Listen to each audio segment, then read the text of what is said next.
So I met him when I was 16 years old, and he was dating my friend, and I was dating his friend. And the very first time we went out, the first red flag was that he didn't open my car door for me. And I asked him, "Why don't you open doors for women?" And he said, "Because I know you can do it yourself." Guess what else I would be doing myself for the rest of my life? Everything. Taking in my own groceries. Narcissists are not gentlemen. Next thing, I was gaslit into thinking that my loving parents did not, in fact, want me around. So I was running away from my own loving parents, and he was like my hero, saving me. When I needed nothing saved from, I was already saved by Jesus Christ. Unfortunately, I didn't know, but I would end up serving a man over God the rest of my life. It feels awful to give and give and give your heart and your soul and your mind and your spirit to somebody that just takes and takes and takes forever, and you're never good enough. For 30 years. Do I regret it? No. Why? Because I know me, and I know that if it wasn't that person that I picked, it would have been another person that I picked, because I probably would have made the same choice. A good girl falls for a bad guy. And I totally compare my relationship to Grace, because what was he doing that whole time? Gaslighting her in that movie, pretending like he didn't like her when he did. But that being said, theirs was like a sweet love story. Mine was, I gotta escape from my life.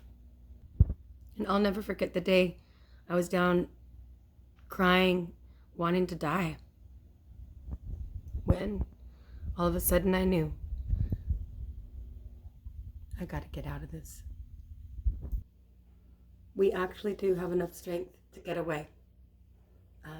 God definitely did help me every step of the way. Every step I took, he ordered my path and got me into this beautiful, cute little quaint cottage-like home on an acre. Praise God. Leaving a narcissist is very important. You have to be safe. And I believe that I did it the safest way that could have been done, because I didn't even let him know it was happening. I went and I found some divorce papers and wrote them in pencil, because I couldn't even find a pen. I went and I got him notarized, and I went down to the courthouse and I filed for divorce. And I found a place. I saved money for 6 months, and I found a place that God gave me. And I moved out. And he was in shock and denial. Even when we went to court, he did not believe that we were getting divorced. I think he thought it was all a setup and it was just fake, that he paid actors or something, really. The cop said he avoided getting served 9 times. And on one of the occasions, he looked out the window and stared at the cop and would not answer the door. Of course, he said the cop was lying.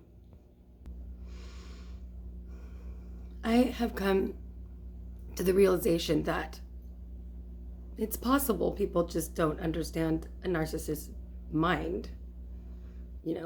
I aged mine a 9-year-old. That makes him younger than my youngest son, who's 12. Seeing him as a 9-year-old has made it so much easier to communicate with him and not take things so personally.